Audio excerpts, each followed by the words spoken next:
being with someone but feeling alone.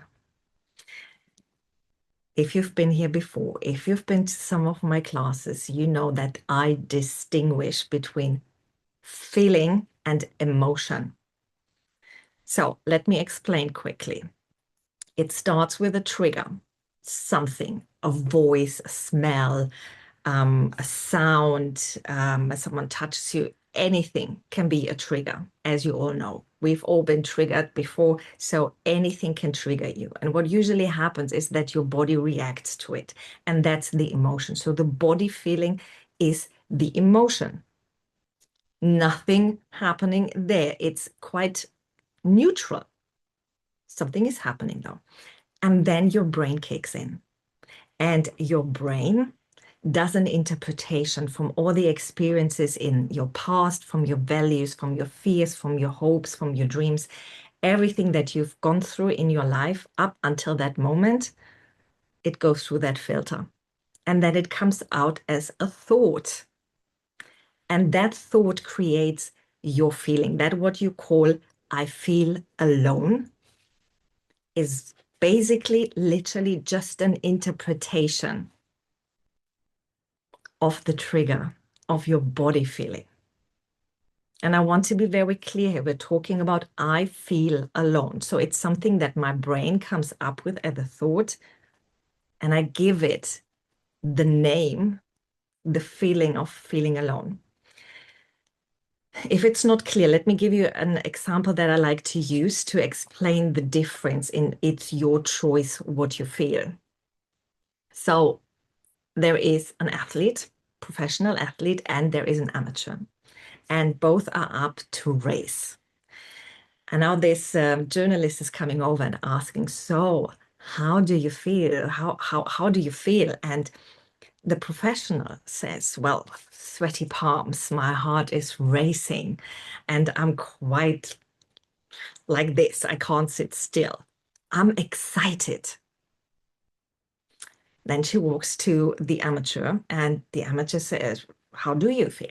And he says, wow, my palms are sweaty, my heart is racing, I can't sit still, I feel so nervous.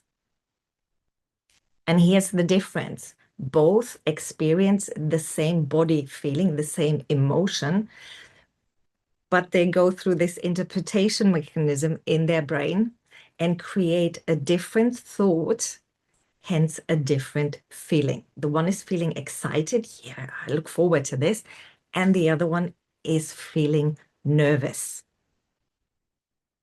So what does that tell us? It means that you choose your feeling. Even though I know it's been said out there in the world so often that you don't choose your feelings are happening. And I believed that for so long until I learned that, no, that's actually not what's happening. It's an interpretation. And it's all happening because I choose to let it happen. When we talk about emotional regulation, we talk about the emotions in the body. It's not about I feel. When you say I feel sad, you actually mean in your body is something happening that feels like heavy, maybe, that feels like a weight on your shoulder, whatever it is. But that's what we're regulating. We're not regulating the naming of the interpretation. So, feeling alone. Now, that's the question then. What thought is behind that feeling? Think about your own experience. When you had that experience of, I felt alone, do you remember what thought you had?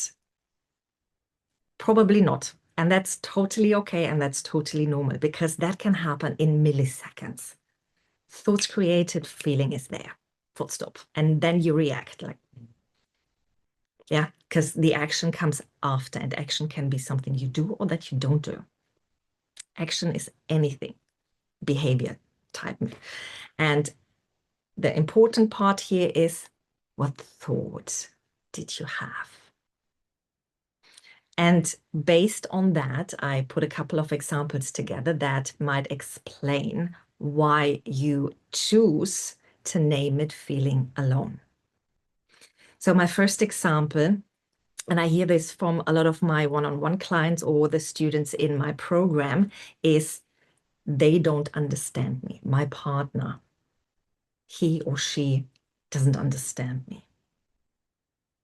And what's happening here, we humans are built, we want to feel understood. And that is because if that person, whoever I put that on, yeah, if my partner is understanding me, that means my thoughts, my feeling, my opinion gets legitimized. They give me their okay. So what you basically do is you're trying to get that external validation for what you're feeling, for what you're thinking, for what your opinion is about a topic. And if they don't agree with you, if they know that's BS or you too sensitive, whatever it is, because we hear these things. I know my partner sometimes says, yeah, you're far too emotional about this.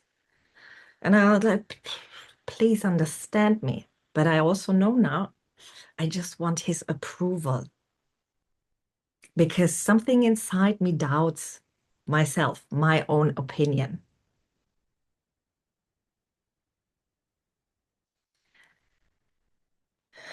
I'm just reading here if I told you everything that I want. Yeah, because you doubt yourself. Your opinion is less than theirs. You're putting that external validation. If you give me your okay, I am right, then I must be right. If you're not giving me your okay, then you're to blame because you don't understand me.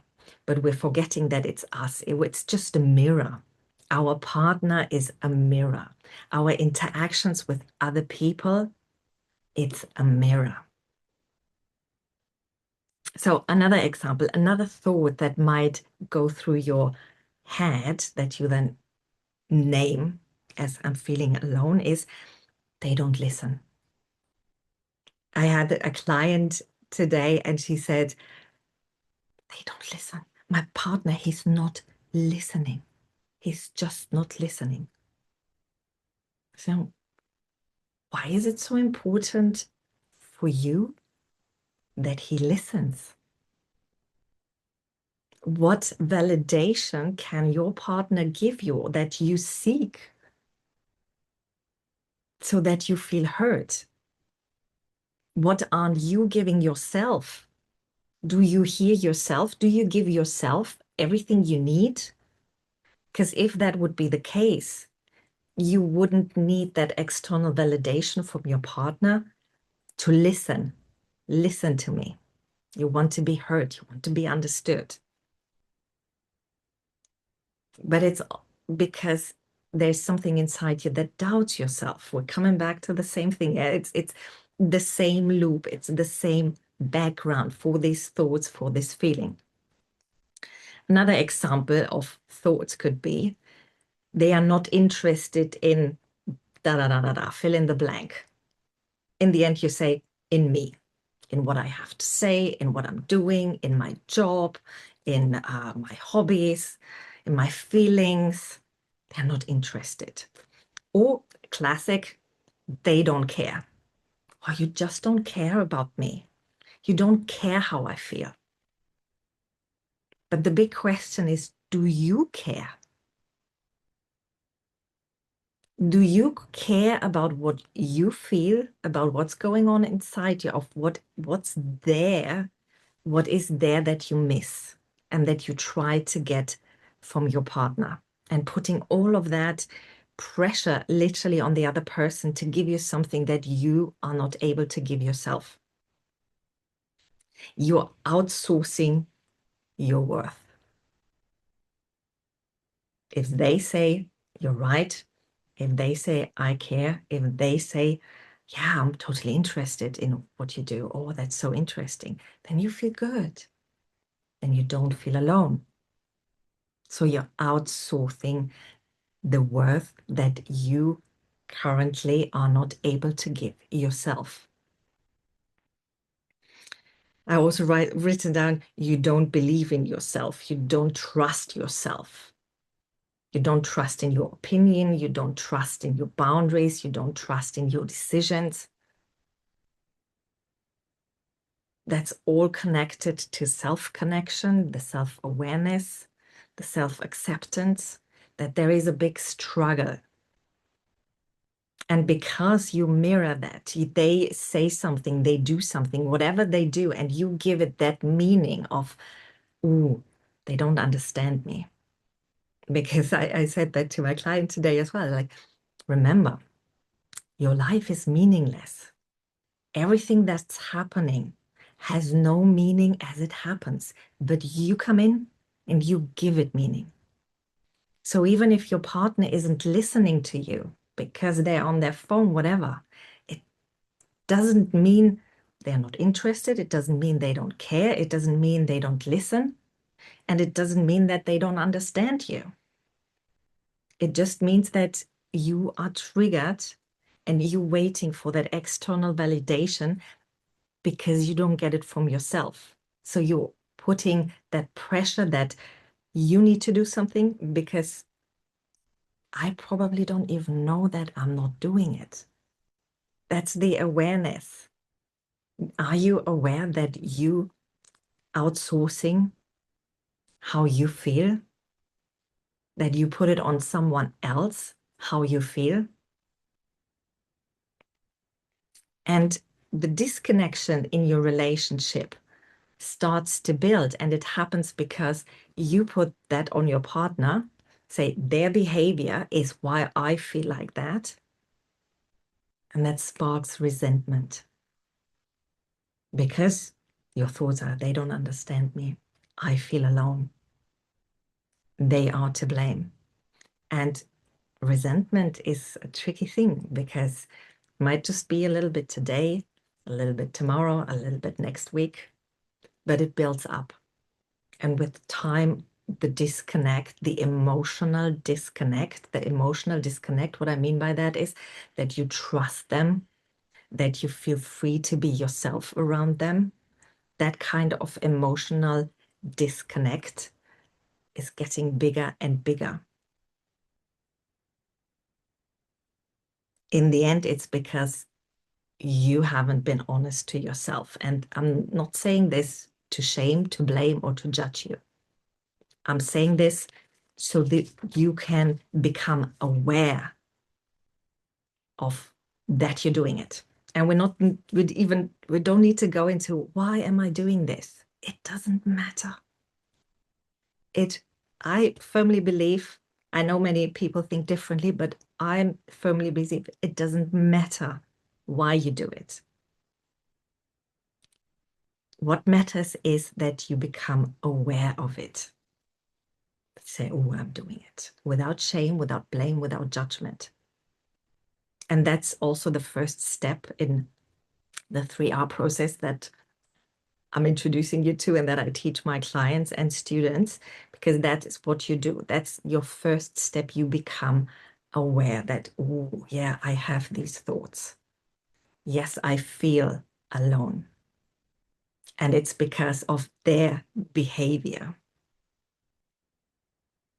And you do that again without blame, without shame, without the judgment towards them and towards yourself. That's the most important part, because we want to stop that inner war with ourselves.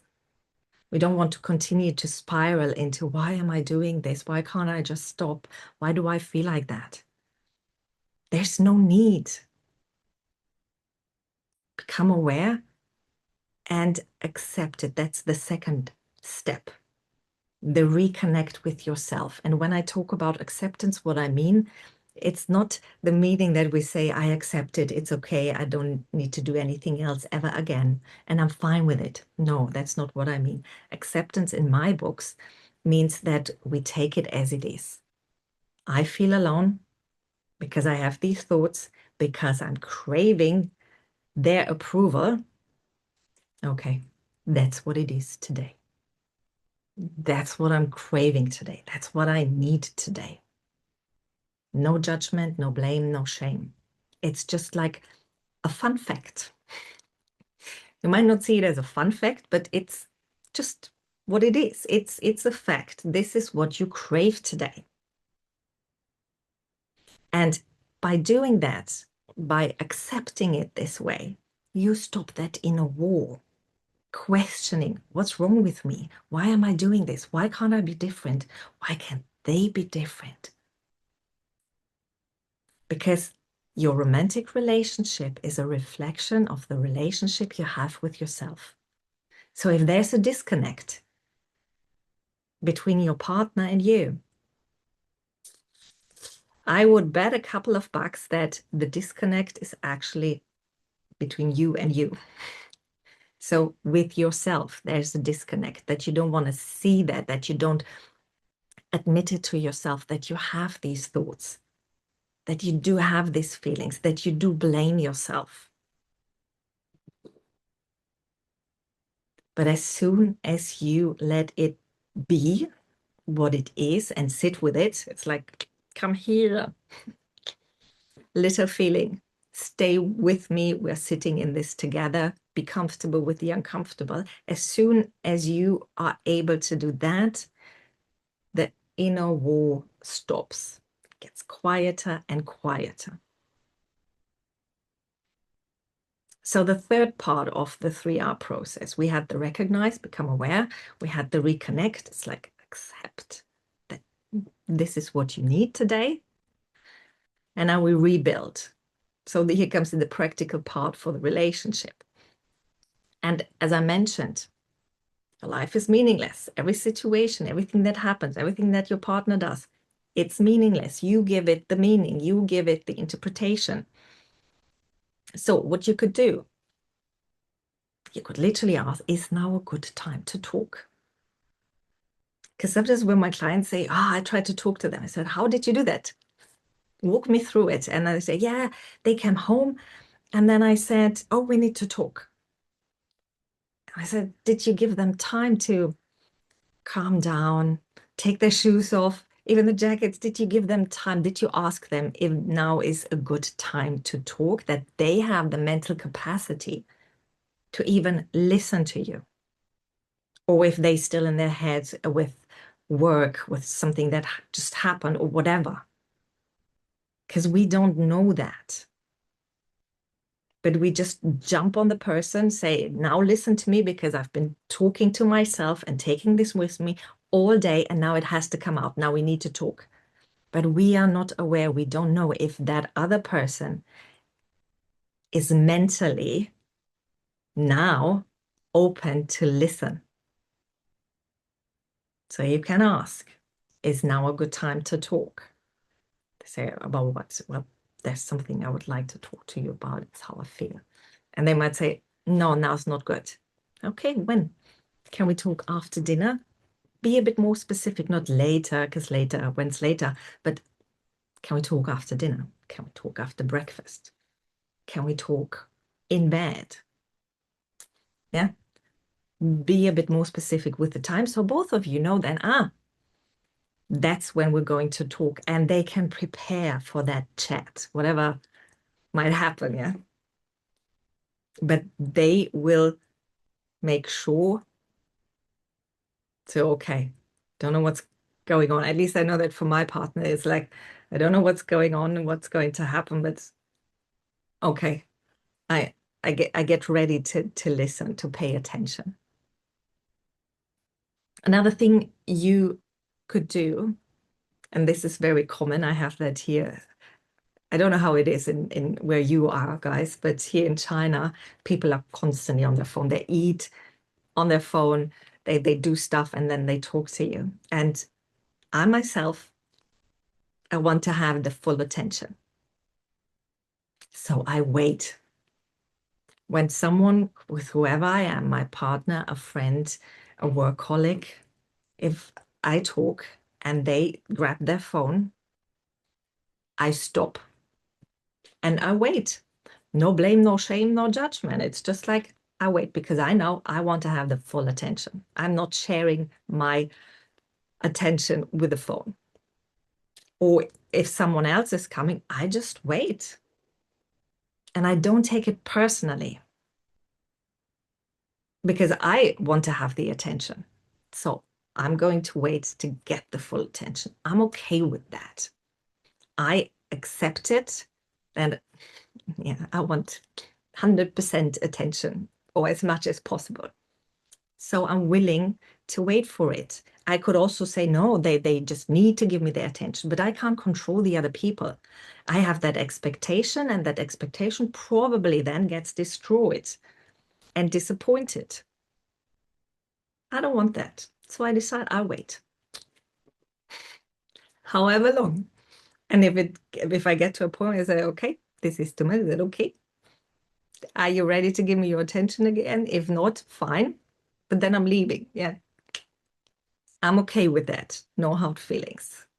But you make sure that you know what are you willing to give, and don't put it on the other person and expect them to behave in a way that works for you. The next one is because I think it was last week, a client told me that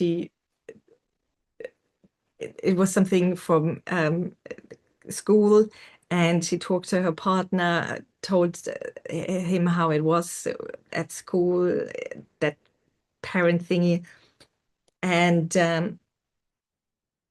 apparently their body language was like, oh, okay. And he said, he didn't seem interested. I put so much effort into to do that, and da da da da, and he just wasn't interested. I said, did you ask him? Did you ask him if he was interested? I said, no, I expect it. And of course we do that. We expect other people to be interested in what we have to say. And if they don't, we might feel alone. We might feel misunderstood. We might feel worthless. That's where it comes from, but it's your expectation. But you could just ask, are you interested in this topic? And they might say no. Then it's okay, because I know when I talk about work, when I talk about psychology, NLP, coaching, and all of that, I can literally see it in my partner's eye that it like blank. And then I know, okay, I lost him. This is a topic that if I want to talk about this topic, I probably should find a person that's interested in this topic. Now, if it's something about me personally that I feel like I want you to know this, that's a different question. Because if I talk about me, because my partner tells me that I make very long pauses sometimes when I talk about an event that's happening. Like you guys now notice, sometimes I make long pauses. And then he's like, oh, and he talks in between. It's like, no, I haven't finished. You are allowed to say that, but say it without blame, without shame, without judgment.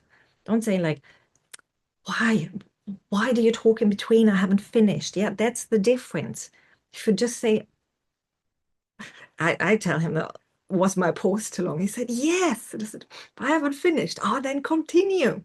Yeah, you can have fun with it. But you only have fun with it when you accept it that this is who you are. It's that self-acceptance. And do I love that I make long pauses when I talk sometimes? No. Do I hate it? No. It's there. I also don't have a need to change it. I would love to talk on stage and like these famous people, and it's like, wow, all these words they use and how pretty they put the sentences together. I would love to be able to do that. But I'm not willing to practice. I'm not willing to pay someone to teach me. Okay. So I work with my long pauses. That's what makes me me, and I'm okay with that. I'm not shaming myself, but I'm also honest to myself that I'm not willing to put any effort in to change it. So this is what is today. Maybe by talking more, it gets better, maybe not. Who knows? But that's the self-acceptance. And that brings me to the end of my lecture today.